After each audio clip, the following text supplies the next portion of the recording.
This is the world we live in. It's care versus dollars. We have to have both, but we have to develop solutions that allow us to do that.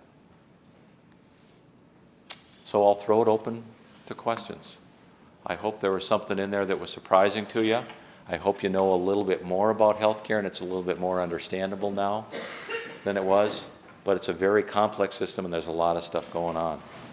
I understand Greenville's a very profitable hospital, but why would Vidant want to come to an area that has so many negatives as a whole?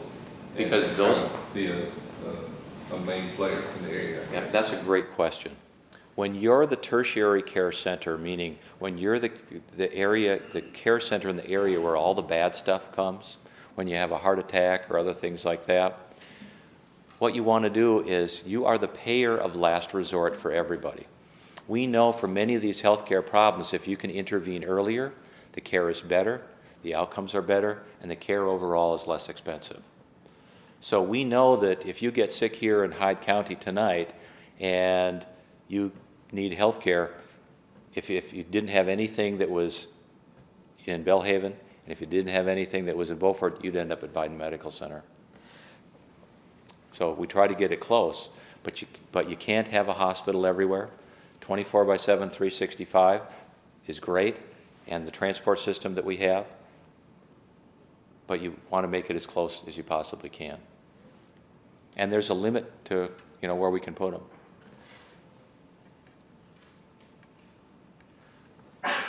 Bless you. So is the purpose of this meeting tonight, is it for you to explain to us poor, uneducated Hyde County folks who chose to live here and good cooks and put on a little weight, now that we can't have a hospital in Belhaven that we've managed to have for 65 years, but now because Vidant made a contract with us and promised to keep one open and promised to improve it, but now suddenly they decided that no longer wish to do that. That hospital is unsustainable, and we've turned that over. We've followed everything that we've been asked to do, and the mayor said that he wanted to pick up that hospital. As far as I know right now, the mayor has not talked to the group that owns that hospital, which is the Pantego Creek LLC. So that hospital now belongs to someone else. We've transferred that hospital. So if someone else wants to run that hospital, they're welcome to run that hospital. And y'all step out of town and we can find a group to run the hospital? We have already. We're gonna step out of there on 12/01 on July 1st. And if somebody's ready to take that hospital, but we've written letters to the mayor, we've written stuff for them to help them do that, and they've been completely unresponsive on that. So that's the mayor's issue now, to run that hospital. He said he would. He said he could do it. So you'll need to talk with him on July 1st. What is all that in the media that we've been hearing today and yesterday evening about the LLC group, that they do not want to extend that deadline? Well, the mayor, to my knowledge, the mayor has not talked with that LLC group from the first part of April when we signed the agreement with the mayor. And he knew that he needed to be negotiating with that group in order to assume responsibility for that hospital. And to my knowledge, from what I hear from that group, that they have not been contacted by the mayor at all. I spoke to Rocky Jacobs today, who told me he was both a member of Pantego Creek LLC and the Vidant board. He's a member of the Directors Council at the hospital there. Okay, and we were just getting some food, but we happened to run into him on the way out. So obviously he has an interest in both sides of the equation. And I know that during the mediation with the Justice Department that Vidant represented that the LLC, Pantego Creek LLC, would go along with whatever agreement was made, right? We represented that they were amenable to having conversations with the mayor. Okay, so what Rocky told me was that it was costing you, Vidant, $2 million a month to keep the hospital open. And so the idea of extending anything behind, longer than July 1st in order to allow this coalition of public-private partnerships to keep the hospital going was just untenable for the Vidant side of his interest. And I was just wondering, is $2 million an accurate I think estimate? it's probably about $350,000 a month. But we have an agreement with the mayor, a signed agreement with the mayor, that he would assume responsibility for that hospital on July 1st. Okay, thank you. My question is, the healthcare delivery in the Belhaven area is different today than it was at 6 months ago. When I call the office that I have been going to for most of my life, they tell me they only see a number of patients, a maximum number of patients a day. And it's about a third as the number of patients that used to be seen daily. Oh, I don't know why they're doing that. Is it Dr. Boyette? Perhaps you can ask Dr. Boyette. Have you guys cut back your calendars? There's more than meets the eye there. There's a whole different system operating now under the Vidant system as it was when I was in charge of the office. I saw any and everybody, worked in any and everybody, and tried to take care of a high number of patients in need in a medically underserved, economically deprived area. And of course, we do have financial problems in Belhaven and healthcare in general. The primary care hospitals, county hospitals are on the way out. We've got to have a new system of operation. But I do believe that Vidant could have done a better job in coming in and taking over the hospital and its management. But have you cut, that wasn't my question. Have you cut back your calendar? What? Have you, her question was, have you cut I back? haven't cut back my calendar. That's been arranged at the front desk. Well, the physicians are in charge of their calendars, so I don't know. I don't know the answer to that. Dr. Boyette says he hasn't cut it back. Thank you for being here, and I don't want this to turn into a Pungo District Hospital forum. This is for Just so to be clear, the Pungo District Hospital on July 1st is the responsibility of the mayor and the community group that they came and said they wanted that hospital. And so we said fine.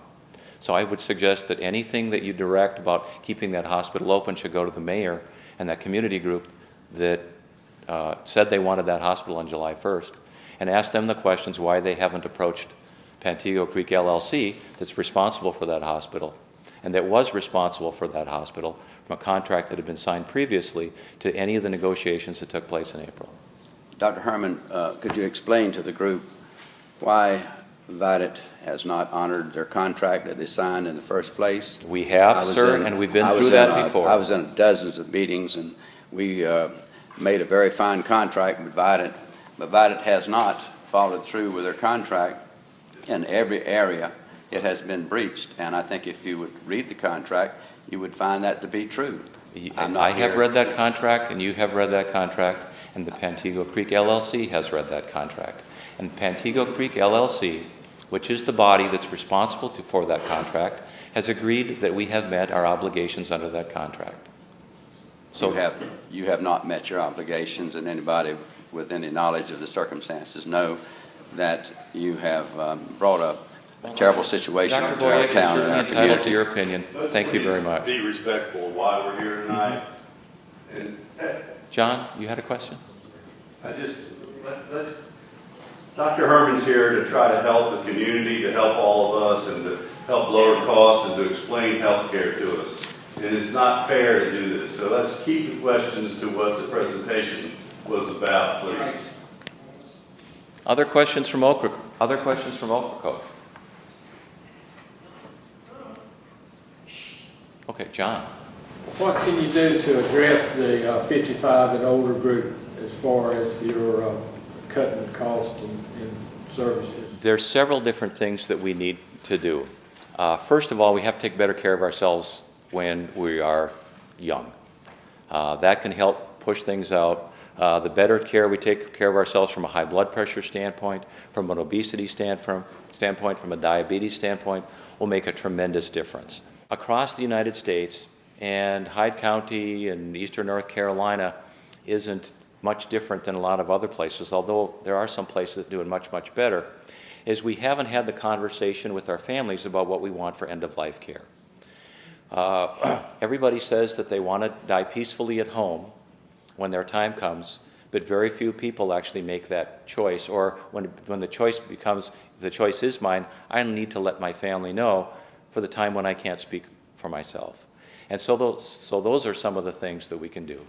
We don't want to withhold care from people that can extend their lives, but we want to make sure that we're not providing care that's futile care. It's not extending but anyone's life, and it's just helping us suffer more at the end of our lives. So those are several things that I think we need to get done. There are model communities across the United States that have done this. There's a faith-based group, some Catholic nuns in La Crosse, Wisconsin, that started that conversation back in the 1980s. And that's a conversation that needs to start in the community before you're sick rather than in the hospital intensive care unit when you are sick.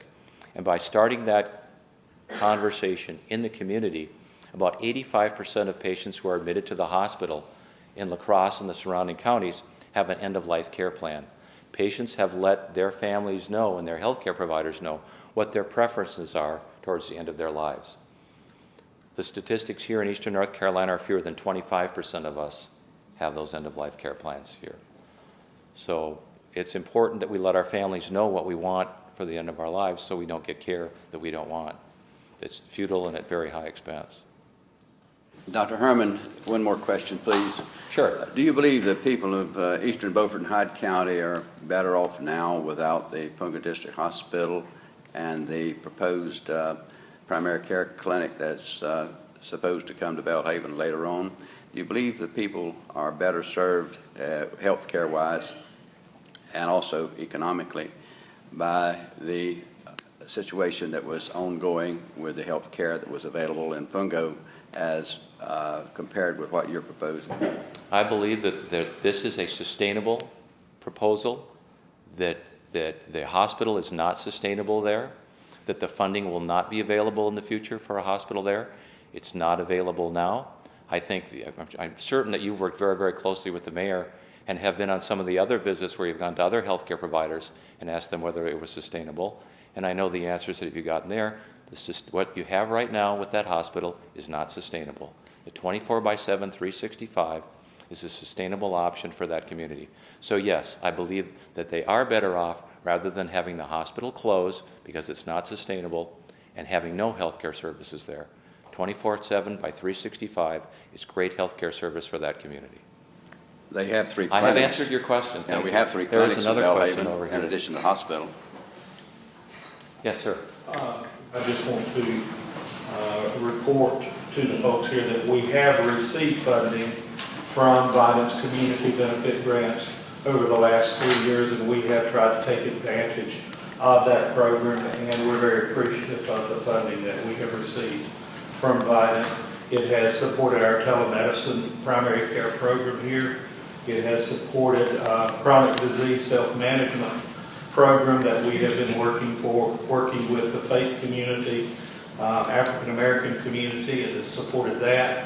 And we have also applied for some funding for this year, and we've been granted it, and very appreciative of that. And we will be taking you up on your offer of working with the community on wellness programs. That's something that the county manager and our department have been speaking about, is putting into effect, starting with the county and Hyde employees, and then spreading on out into other businesses here, workplace wellness programs. So we will be communicating with you. Perfect. We look forward to that. Thank you. If you don't mind, I also spoke to a member of the Pantego Creek LLC management team today, and this person said that the logic that the management team, the managers use to essentially block the partnership or the agreement that you made with the town government and the NAACP and the United States Department of Justice. The reason that they want to block that is because they fear that a few years down the road, the hospital will fail, and that the clinic that you offered to build would not be there because you would say, well, there's a hospital, so let's not build a clinic. And so then 3 years from now, they'd be left with nothing. And so I just wanted to ask you, is it still on the table that you would build the clinic if the LLC blocks the agreement that you made with the Justice Department and the NAACP? And secondly, does the contract say that 36 months from now, something changes in terms of the hours per day that that clinic is operational? I don't know about the hours per day on that, but we are planning on building that clinic if the hospital doesn't continue. Okay, thank you. Thank you very much. Thank you, Dr. Herman.